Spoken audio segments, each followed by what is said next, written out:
வணக்கம்.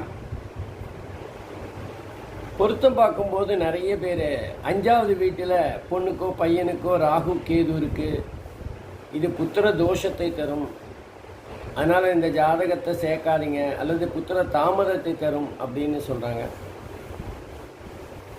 அதை அப்படியே கண்ண மூடின்னு நம்ம ஏற்றுக்க முடியுமா அப்படின்னா நிச்சயமாக இல்லை.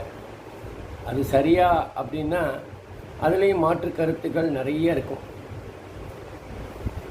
5வது வீடு பூர்வ புண்ணியஸ்தானமும் கூட, மனசு சம்பந்தப்பட்ட விஷயங்கள். ஆகவே 5வது வீட்டில் ராகுவோ கேதுவோ இருக்கா அப்படின்னு பார்க்குறத விட 5வது வீட்டில் ராகு கேது பலமாக இருக்கா அப்படிங்கிறது தான் மிக மிக முக்கியமானது. குறிப்பாக 5வது வீட்டில் ராகு பலமாக இருந்து குருவோட பார்வையோ சுப கிரகங்கள் பார்வையோ பெற்றால் கண்டிப்பாக அந்த ஜாதகருக்கு ஆண் குழந்தைகள் அதிகமாக இருக்கும். அதே மாதிரி 5வது வீட்டில் ராகுவோ கேதுவோ பலவீனமாக இருந்தால் அந்த ஜாதகருக்கு பெண் குழந்தைகள் அதிகமாக இருக்கிறதுக்கான வாய்ப்புகள். அவ்வளவுதான்.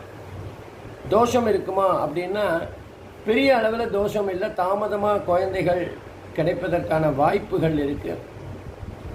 அதே நேரத்தில் 5வது வீட்டில் பலமாக ராகு இருந்து அவர்கள் பெறுகின்ற அந்த குழந்தைகள் மிக மிக நுட்பமான தொழில் விஷயங்களில் டெக்னாலஜியில் மிக அற்புதமாக சிறந்து விளங்குகின்ற ஒரு மாணவராக இருப்பார்.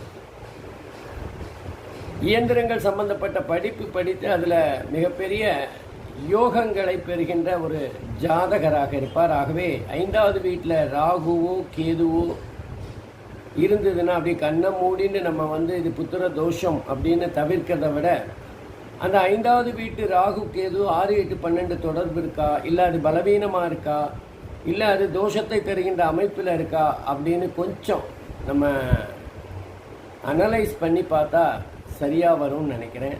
நன்றி, வணக்கம்.